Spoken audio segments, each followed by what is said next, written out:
Mission Impossible 2. Oh, oh, yeah, that makes sense.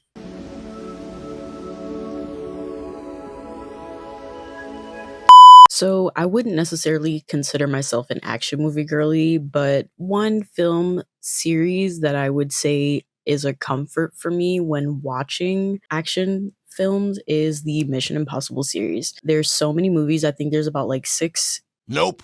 like seven in total. So I started Mission Impossible almost like how they released the Star Wars movies. I started with Mission Impossible 3, and after that I believe it's Ghost Protocol, Rogue Nation, and then Fallout. So I've seen everything up to that point. I wanted to wait for the new one to come out before I saw the one before that. It became a comfort movie to me. I love the dynamic of all of the characters. I love the comedy aspect in it. It was just pure action, a little bit of comedy, and just great, wholesome teamwork. Since the movies are on Netflix, I said, you know what? It's only right that I start from the beginning. The first one was okay.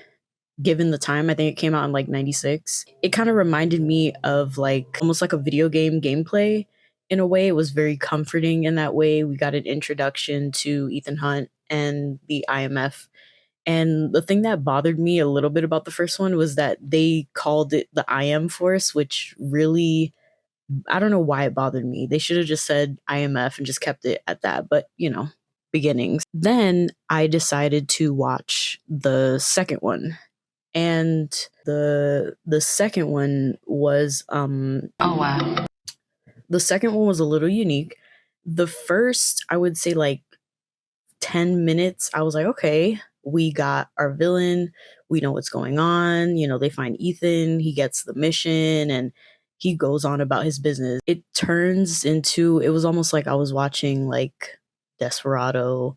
It kind of felt like at one point, like I think so this was directed by John Woo, but I feel like at a certain point, maybe Robert Rodriguez like came in and he started directing it on his own and didn't tell anyone because it felt so the slow-mo, like the birds. I don't know what is up with this one, and I had to check. I was like, there's no way I'm watching this film and it just does not feel like what comes after it, and it doesn't feel like the one I watched before it. It's like they dove deep into that romance part of it. I was completely lost. There was so much slow motion. It was so dramatic. The action sequences were there, and I feel like that saved the movie for me. But then it's things like the car scene. They're racing those cars. They're by the edge. So many turns and so many twists. It's so much going on.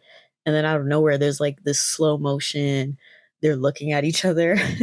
It was very weird. And then they both survive, and then they're like in love or something like that. The scene with like the scarf was hilarious to me. She's walking up, she has a scarf, and then the scarf blows away, and he's just like, "Argh."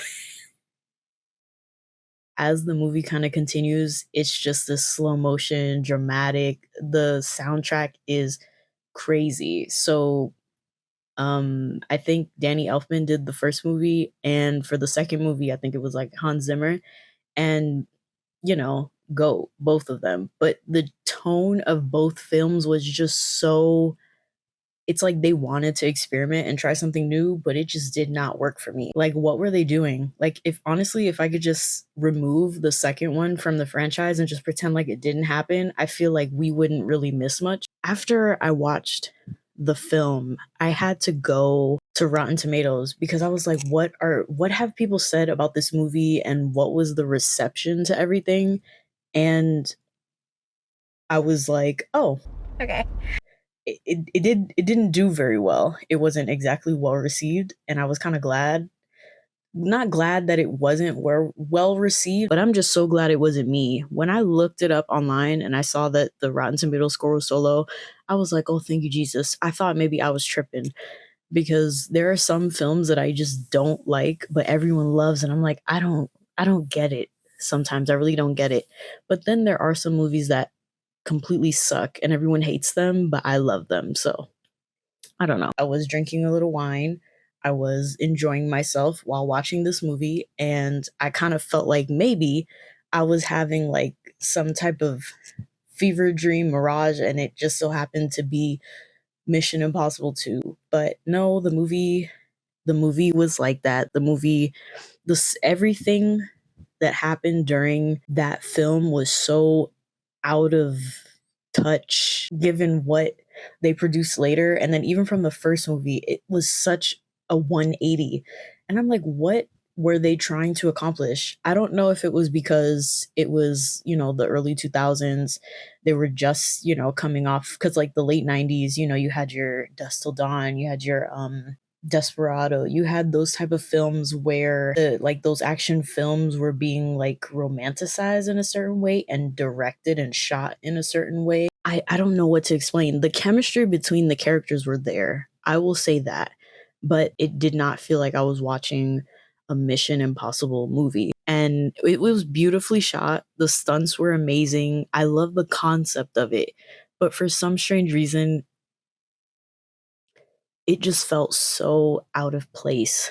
Even if I hadn't seen 3, 4, 5, and 6, and I would have just watched the first one, it would have still been awkward because the tone was completely different. The plot was good. I mean, I could say that I can see something like that happening, trying to prevent like bioterrorism and things like that, but eh, well,